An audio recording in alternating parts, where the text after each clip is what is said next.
Welcome to this week's Business Transformation 101 podcast. I'm your host, Bill Fegis. In today's podcast, we will give an overview of standard work. This lean tool is used to design processes which optimize the flow of material, eliminate non-value added work, properly load the work to the operators, and create flow.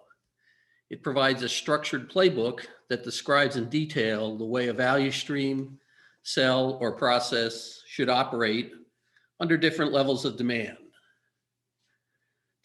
Last week's podcast discussed value stream mapping and provided an example value stream at a company called Axles R Us Company, or Axle. The value stream produced motorcycle front axles for their customer, motorcycle builders. The current state value stream, as shown here, includes a standard work/cell design Kaizen burst and a curtain Kaizen burst that the team identified as significant improvement priorities. These Kaizen bursts identify a potential area of improvement for the four processes used in making the front axles. That's the cut process, the turn process, the plate process, and the pack process. A key parameter to understand when implementing a standard work is tact time, T-A-K-T. Tact time defines how often a product must be produced to meet the customer's demand level. It answers the critical question of what needs to be done to meet the customer's expectations. Too slow, and the customer will be unhappy. Too fast, and the company is being inefficient and essentially overproducing, which is one of the 7 wastes. Tact time is calculated by dividing the available work time by the customer demand level over that available time. In this example, the available work time is 27,600 seconds per day for 5 days per week, which represents a 8-hour shift minus 2 20-minute breaks. The customer, motorcycle builders, demand is 800 axles per week or 160 per workday. The tact time calculation using these values is tact time equal daily available work time divided by daily customer demand. In this specific case, you're taking 27,600 seconds dividing by 160 units per day, and you get a tact time of 173 seconds. Axle needs to produce a finished front axle every 173 seconds during each workday to meet motorcycle builders' demand. All process cycle times must be at or below tact time to ensure the process can achieve the required tact time. A key point to remember is that tact time is not cycle time. Cycle time is the time required to complete a process and is independent of the customer's demand level and its associated tact time. In the current state, the 4 processes are standalone, physically separated, and each has a single operator. Material is pushed from each process to the downstream process. That is, a process completes a batch of parts and then moves the batch to the next downstream process. This layout shows the 4 processes and the equipment that make up the scope of the standard work Kaizen. At the beginning of each week, the production scheduler directs the cut, turn, and plate operations to produce 160 pieces per day for each day of the week. The pack operation is directed to produce 8 boxes of 20 axles per day for each day of the week. The first operation is shown here is the cut operation. The operator indexes the bar, cuts a 6-inch blank, deburrs the blank, puts the blank in a bin on the table, and repeats that sequence of steps. At the end of the 20-foot bar being cut, the bin has 40 blanks in it. The operator moves the full bin to the input table at the turn operation, which is the next downstream operation, and puts an empty bin on the cut output table, moves the new bar from the storage rack into the bar feeder, and repeats the cutting sequence on the new bar. A material handler replenishes the bar storage rack when bars are received from the supplier. The second operation is the Turn operation. The operator removes a turned axle from the lathe, puts it on the output table, loads a blank from the bin on the input table into the lathe, starts the lathe, inspects the turned axles on the output table, puts the inspected part into the bin on the table, and repeats. When the bin on the output table is full with 40 turned axles, the operator moves the bin to the input table at the plate operation. The operator repeats the sequence with the next bin of blanks at the turn input table.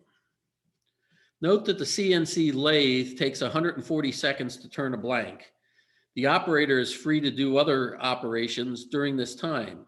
The time that any equipment is operating without the need for human intervention or observation is called auto time, or AT. The time an operator is engaged in work is called manual time, or MT.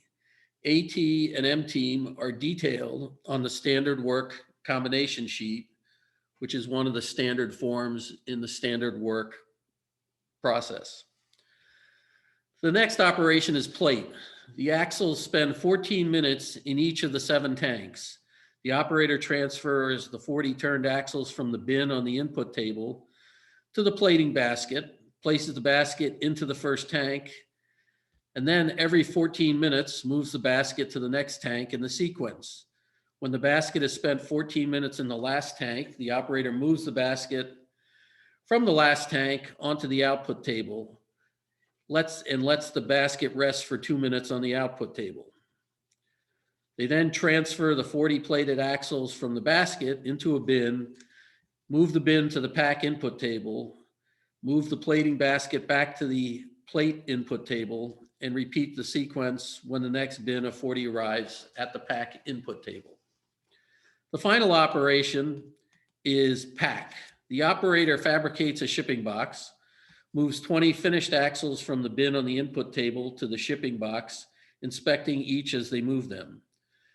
They then tape the box of 20 axles closed, print and apply the label, and place the labeled box on the finished goods cart. They then repeat that sequence. When the finished goods cart contains 8 boxes, the operator notifies a material handler to provide a new finished goods cart and take the full cart to shipping. The team collects detailed data on these processes by going to Gemba, that is, go to the location of the processes, and observing the process in action, noting safety issues, areas of waste, and impediments to flow. The team is given specific standard work tools to use in analyzing the current state. These tools include a tact time calculation form, a time observation form, process capacity tables, standard worksheets, standard work combination sheets, operator loading charts, and a description of the 7 wastes. These tools are all designed to optimize material flow and operator utilization through the reduction or elimination of waste, and also promoting flow, ideally one-piece flow. The team observes and analyzes the current state and concludes that flow can be improved and inventory reduced using pull systems, and weighting, motion, and transportation can be reduced by configuring the process into a cell. The team creates a current state operator loading chart as shown here. It is obvious from this chart that all operators are lightly loaded. Note that the plate operator manual time is 1,280 seconds for a batch of 40 axles, or 32 seconds per axle, which is shown on the operator loading chart. Using the total operator manual cycle time and the tact time, the team can make a calculation on the number of operators required to achieve tact time. The formula for number of operators required is the total manual cycle time divided by the tact time. In this specific example, the total manual cycle time, as you can add up on the operator loading chart, is 202 seconds with a tact time of 173. 202 divided by 173 says that these 4 processes need 1.2 operators.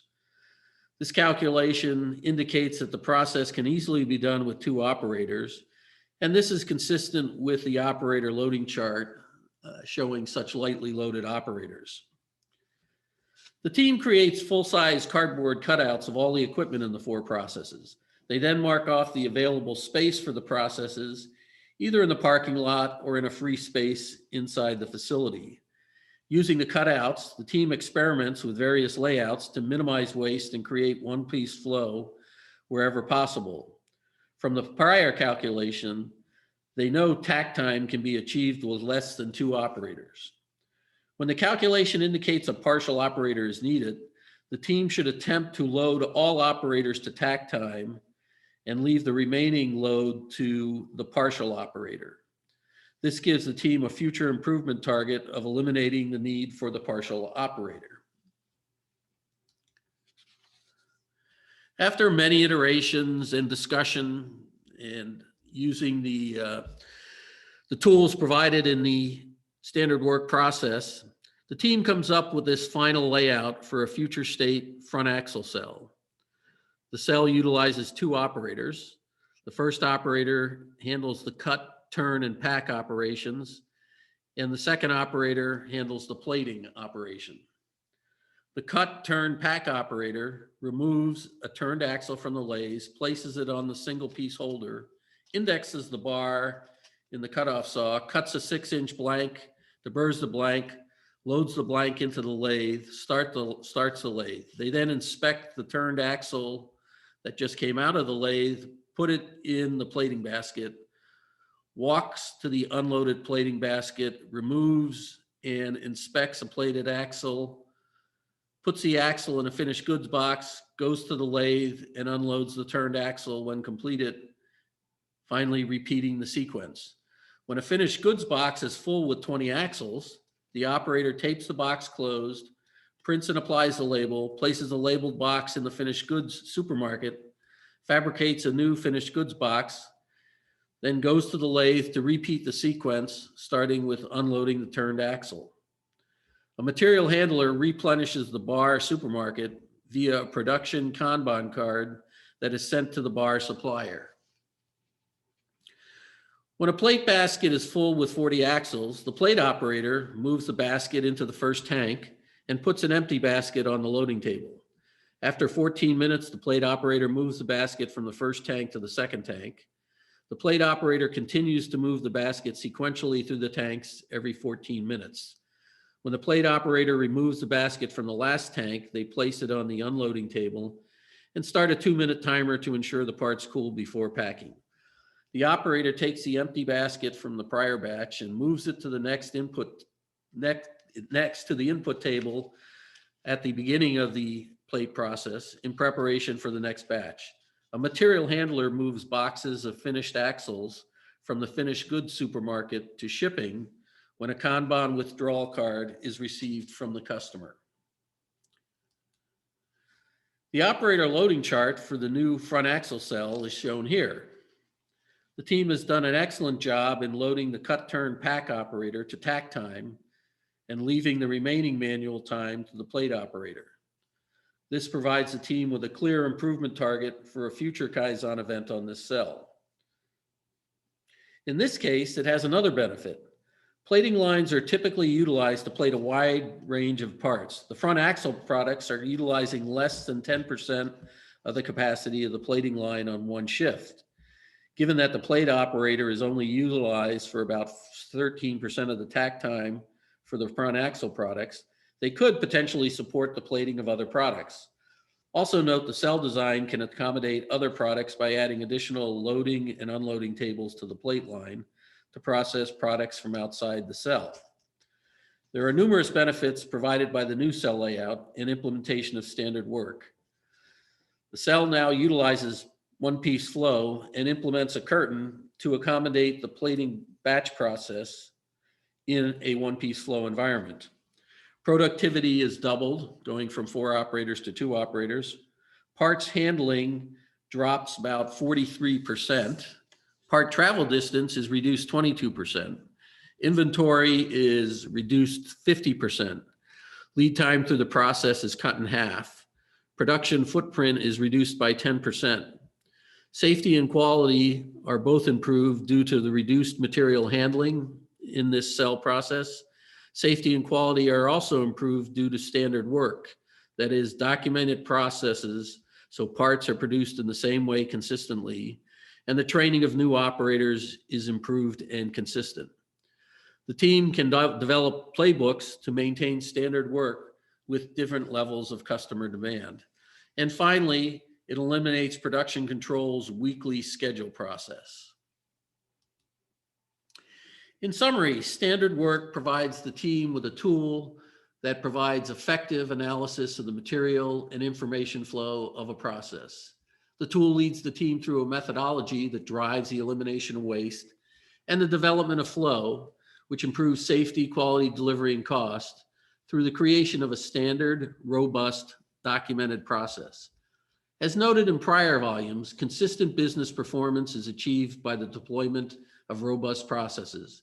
Standard work is a key tool in the factory and in the office to transform the business to a future state that positions it to maintain and win customers, which benefits the entire lean trilogy of customers, employees, and shareholders.